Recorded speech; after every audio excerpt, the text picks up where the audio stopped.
Muito bem, pessoal. Agora a gente vai para a última revisão da nossa disciplina de gestão de projetos, tá certo? No caso é sobre a quarta aula.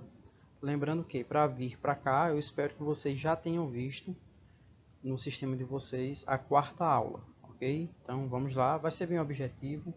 A gente vai ver um exercício com 4 questões apenas. Está chegando a prova, então tem que ser bem curto e objetivo para que vocês possam ver e aproveitar o máximo possível o conteúdo.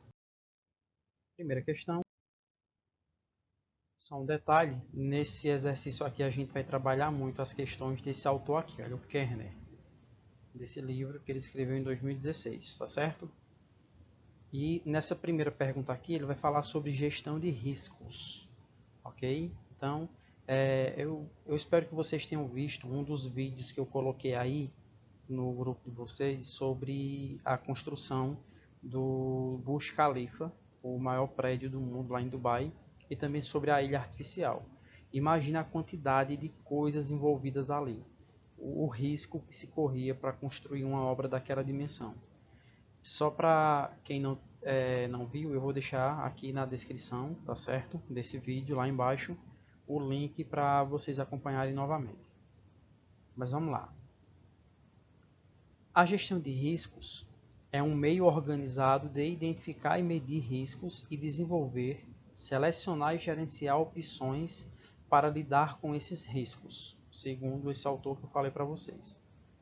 Kerner, 2016, ressalta para o plano de um projeto a experiência com base em históricos. Dessa forma, elenca algumas considerações importantes conforme a seguir.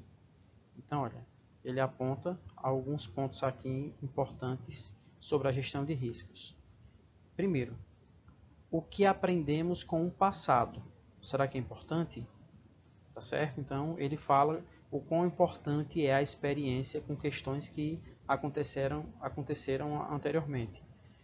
Sobre esse vídeo que eu falei, por exemplo, a empresa que construiu aquele prédio enorme lá em Dubai, eles eram uma empresa muito experiente, que já havia construído diversos outros prédios e eles já tinham ideia do que poderiam fazer para poder elevar a um nível muito maior a sua construção, tá certo? Então o passado foi importante. Só para citar como exemplo.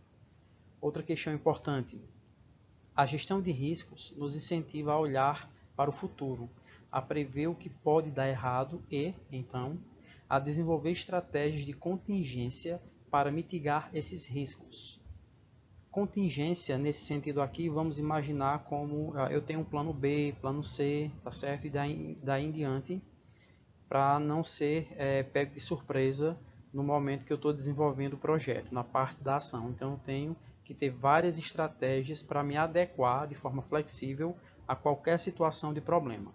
Ok? Então, isso a gente chama de contingência. 3. Realizávamos a gestão de riscos no passado, mas somente a gestão de riscos financeiros e de cronograma. Olha o que ele aponta aqui. Até uma questão mais crítica, né? Que antigamente se pensava só na questão do tempo e dos recursos. Então, olha, para mitigar, ou seja, para diminuir um risco financeiro, o que é que se fazia? Aumentamos o orçamento do projeto. Então, se o projeto custaria 100, ele dizia que era importante colocar tipo 105, 110 para poder garantir alguma margem de erro.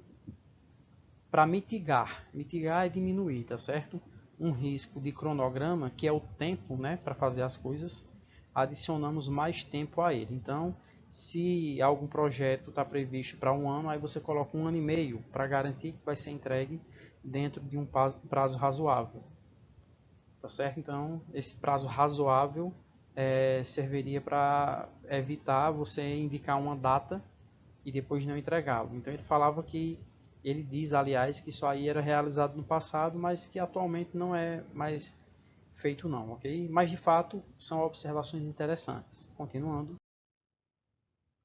ponto 4 agora. Simplesmente adicionar mais tempo ou dinheiro ao plano não é a solução para mitigar riscos técnicos. Dessa forma, a gestão de riscos técnicos aborda primordialmente duas questões. Então, olha, tem duas perguntas que ele faz aqui, que são interessantes. Podemos desenvolver a tecnologia considerando as restrições impostas? Se desenvolvermos a tecnologia, qual é o risco de obsolescência e quando podemos esperar que isso ocorra? Obsolescência, entenda como algo que fica antigo, sai de moda, tá certo? Que não vai servir mais. Então, qual é a solução? Para abordar esses riscos técnicos, são necessárias estratégias eficientes de gestão de riscos, baseadas na previsão técnica. Essa é a solução. Ok? Muito bem, então baseado nessas informações aí, nós temos aqui os itens. Inclusive eu já deixei na corzinha vermelha os que estão errados, tá bom? Só para adiantar aqui para a gente. Então, ponto 1, será que está correto? Obviamente, como eu falei, já sei que está, mas vamos ler. Os riscos precisam ser enfrentados com antecedência, antes de ocorrerem, e potencialmente prejudicarem os objetivos dos projetos. Muito bem, tem a ver com o que ele falava assim. 2.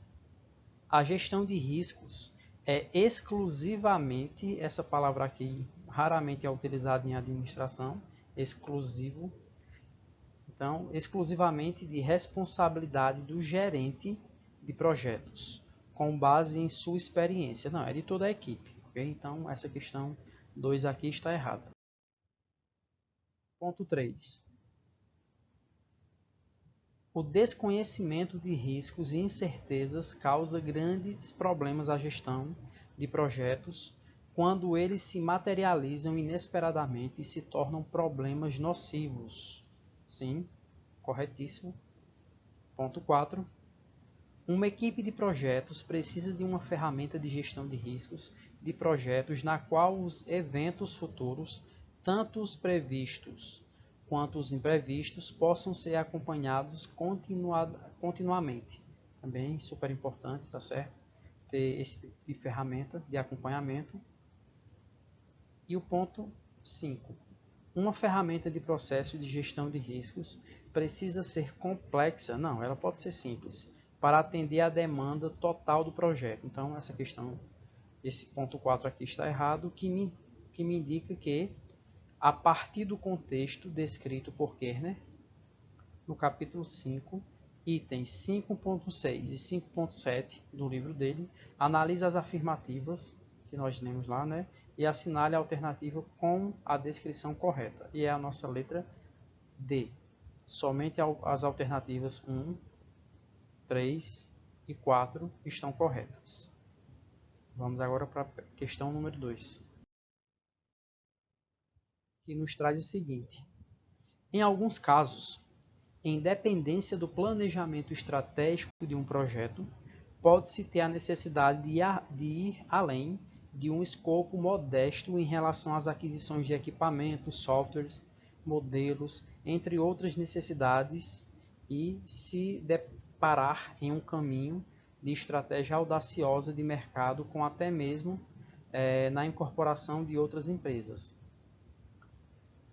Segundo Kerner, o motivo da maioria das aquisições é para satisfazer um objetivo estratégico e/ou financeiro, na qual os objetivos estratégicos são de mais longo prazo do que os objetivos financeiros.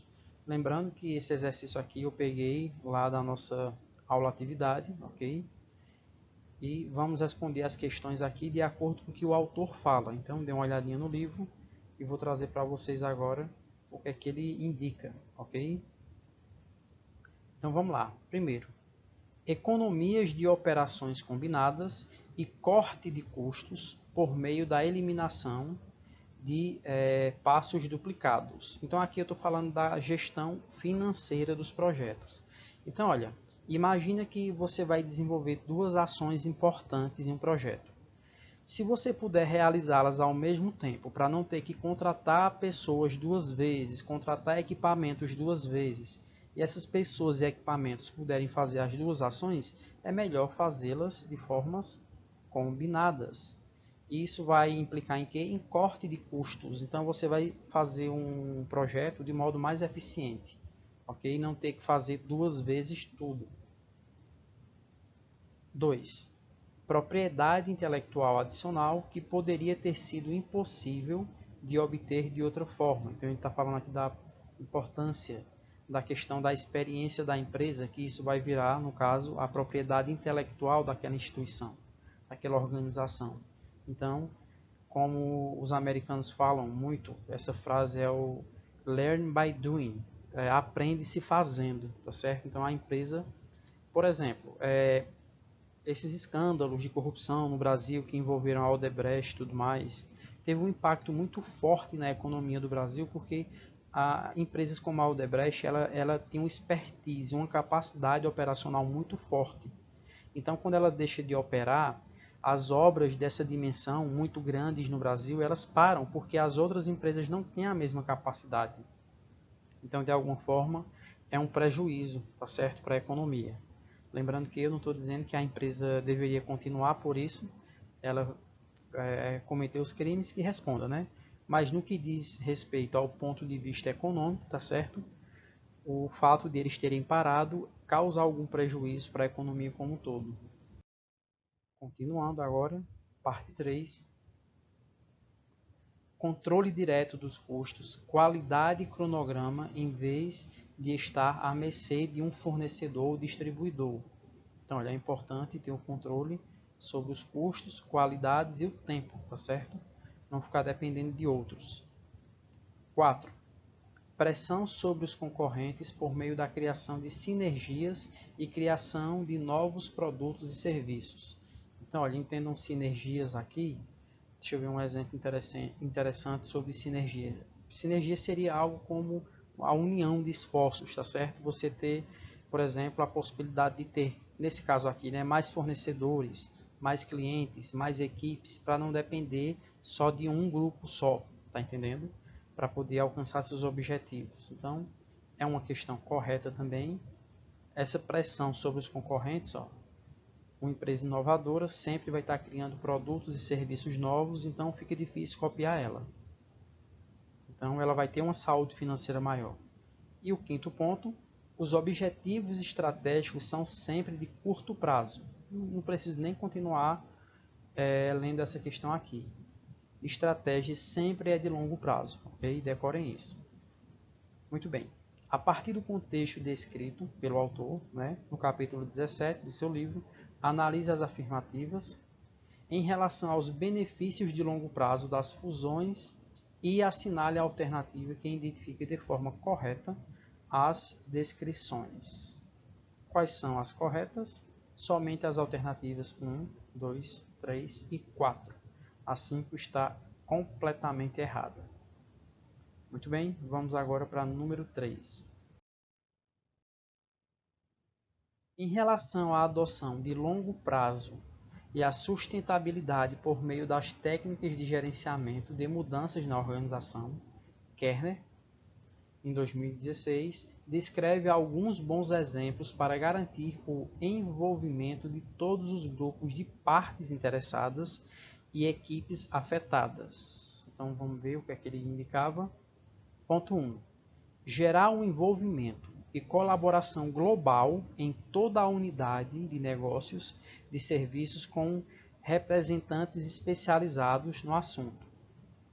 Muito bem, ele de fato falava isso, está correto. De todas as equipes com projetos em execução. Então, deveria haver uma responsabilidade mais ampla dentro da empresa. Todos devem estar envolvidos, ok? Sim, ele falava isso. Essa questão está correta. A número 2. Solicitar e incorporar feedbacks, retornos. Então, quando eu passo uma ordem para alguém, essa pessoa vai ter um tempo, vai executar a ação e vai ter que me dar um feedback, ou seja, um retorno sobre se aquilo que foi solicitado foi realizado ou não, por meio de deliverables, que seriam entregas, tá certo? Quando você pede algo, tem que ser entregue, ok? Então, se você é para executar tal ação, quando você termina de executar, a gente chama aquilo de uma entrega. Formais e reuniões rotineiras, semanais ou a cada 2 semanas. Sim, ele afirmava isso, está completamente correto. 3.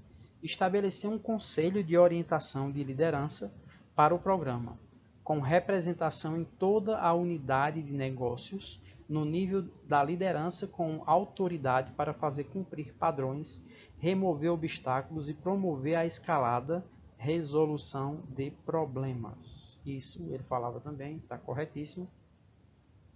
Número 4. Ser colaborativo e não ditatorial.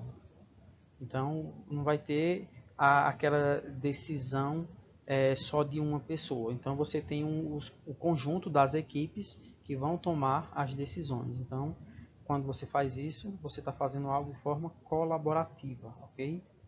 Flexibilizar para se adaptar à situação de negócio e ao nível de maturidade da organização, sem sacrificar a qualidade ou a interação do padrão. Ou a intenção do padrão. Foco no resultado pretendido. Sim, era uma questão que Kerner pregava. E por fim, analise as afirmações 1, 2, 3 e 4 em relação ao capítulo 12 de Kerner, 2016, e assinale as alternativas com a indicação correta. E nesse caso aqui, pessoal, nós temos todas as alternativas corretas. Muito bem, vamos agora para a última questão. A quarta. Sua empresa atualmente está trabalhando em vários projetos e possui uma lista de espera de outros 20 projetos que gostaria de concluir. Se o financiamento disponível suporta apenas mais alguns projetos, como a empresa decide em quais dos 20 deve trabalhar, dos 20, né, no plural, deve trabalhar em seguida. Esse é um processo de gerenciamento de portfólios. Então, olha, quando você tem várias ações a serem realizadas, né, vários projetos, então eu posso indicar que eu tenho um portfólio de projetos, ou seja, vários projetos a serem executados. Um exemplo bem real do que está acontecendo atualmente hoje no Brasil, eu posso tirar a partir desse questionamento aqui. A questão da pandemia, do Covid-19. Várias ações que devem ser executadas pelos governos, né? Tanto federal, os estaduais e municipais, para poder ver as questões de saúde e de economia. Aí você começa a imaginar, dá para fazer tudo ao mesmo tempo? Não, você não tem pessoas, recursos nem dinheiro para resolver tudo. Então você vai ter que definir dentro do portfólio, ou seja, dentro de tudo aquilo que pode ser feito, o que é dispensável, o que é possível de adiar, o que é importante e o que é urgente. Então você vai dedicar os esforços primeiro para o que é urgente, depois para o que é importante e por aí vai, tá entendendo? Então essa questão nos remete a esse tipo de situação que a gente está vivendo agora. Que tipo de ação eu vou fazer quando eu tenho várias ações que precisariam ser feitas? Então, já que não dá para fazer tudo, eu vou escolher as mais urgentes, depois vou fazendo as mais importantes. Tá certo? Lembrando que urgente é mais relevante e mais necessário do que aquilo que você julgou apenas importante. Por aí vai. Muito bem. Baseado nisso, o que é que o autor nos fala aqui? 1. O gerenciamento de portfólio de projetos ajuda a determinar o mix certo, ou seja, o conjunto certo de projetos e o nível certo de investimento a ser feito em cada um deles. Muito bem, então eu faço o gerenciamento de portfólio. Eu vou escolher, como eu falei para vocês agora, essas ações são urgentes, essas que são importantes vão ficar em segundo lugar, essas que são adiáveis eu vou deixar para um momento futuro, e essas dispensáveis, como eu não vou ter tanto recurso, eu vou deixar para lá e não vou mais me dedicar a elas em momento algum. O que é que eu estou fazendo? É um gerenciamento de portfólios. Quando eu faço esse gerenciamento, eu monto um mix certo. Ou seja, eu vejo a estratégia e começo a executar aquilo que de fato interessa naquele momento. Essa questão está corretíssima. Kerner de fato falava isso. Essa 2 já está vermelhinho aqui, ó. Você que está errado, vamos ver por quê. Porque as decisões do gerenciamento de portfólio são tomadas no vácuo. e o compromisso pela gerência sênior não é crucial. Quando fala aqui no vácuo, é como se houvesse o seguinte: não tem o que fazer, então o que aparecer, vamos fazer. Tá certo? Então, quando não há estratégia, não se sabe o que fazer, vai tomar escolhas aleatórias e aquilo que não é urgente nem importante vai começar primeiro. Então, a gente diria que são decisões tomadas no vácuo, ou seja, que não são relevantes, que não deveriam estar sendo executadas. Então, essa questão está erradíssima, tá bom? Vamos para 3. Algumas empresas acreditam que o gerenciamento de portfólio faz parte dos esforços de planejamento estratégico, enquanto outras o veem como uma função de suporte para o planejamento de capacidade. Correto? 4. O gerenciamento bem-sucedido de um portfólio de projetos exige uma forte liderança pelos indivíduos que reconhecem os seus benefícios. Correto também. E a quinta, que já está indicada aqui, está em vermelho, na cor vermelho, dizendo que está errado. Não é necessário tomar cuidado para identificar e eliminar projetos candidatos inferiores. É aquilo que eu disse. Aquele projeto que for adiável, você pode deixar para um momento futuro. Aquele que for dispensável, você elimina e não precisa mais se dedicar. Então, baseado naquela explicação, essa questão aqui está erradíssima. Então, olha, a partir do que a gente leu aqui, qual é a correta? É a letra D. Somente as afirmativas 1, 3 e 4 estão corretas. Muito bem, pessoal, valeu a pena o esforço. Eu espero que vocês deem uma olhadinha com cuidado nesse conteúdo. A prova está chegando aí e vocês serão bem-sucedidos de acordo com o esforço e a vontade e a dedicação que vocês tiveram para ver todo esse material. Então, 22 minutinhos só de aula, foi curta, então espero que vocês tenham proveito e uma boa prova. Até mais.